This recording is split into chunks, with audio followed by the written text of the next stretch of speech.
2 ఆడపిల్లలతో తను చాలా సఫర్ అవుతుందండి. ఇంత దూరం మేము రావడానికి ఈ పిల్లలే కారణము. సో ఎవరైనా దయచేసి సాయం చేయాలి అనుకున్న వాళ్ళు వాళ్ళ ఫోన్పే, గూగుల్ పే నెంబరు నేను మీకు ఈ దీంట్లో పెడతానండి, వీడియో కింద మెన్షన్ చేస్తాను. దయచేసి ఎవరైనా సపోర్ట్ చేయాలని చేయొచ్చు, ఎవరైనా రావాలన్నా వాళ్ళు కాంటాక్ట్ అయ్యి రావచ్చండి. దయచేసి రిక్వెస్ట్గా అడుగుతున్నాను, ఈ చిన్నారుల మొహం చూడండి. తండ్రి లేని పిల్లలు కాకుండా అందరం కాపాడుదామండి. ప్రతి ఒక్కరికి ఒక కుటుంబం కావాలి.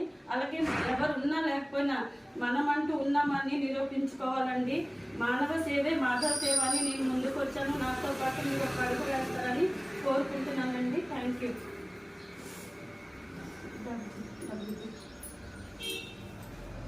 నాకు వచ్చినంత నా తరఫున అది తీరా నా తరఫున నా యూట్యూబ్ ఫ్యామిలీ అందరు ఉన్నారని చెప్పి నేను ఒక అడుగైతే ముందుకేస్తున్నాను. నా సబ్స్క్రైబర్లు ఎంతమంది అంతమంది సహాయం చేయాలని అయితే ఈ చిన్నారుల కోసం అయితే నేనైతే ఇంత దూరం వచ్చినాను అనమాట. నా టైం కేటాయించుకొని మీరు అందరూ చాలా వరకు అయితే సపోర్ట్ చేయండి ఫ్రెండ్స్. ఓకేనా? అందరికైతే మరి బాయ్. మరి అట్లే థ్యాంక్ యూ. అలా ఏం లేదు. Phone pay number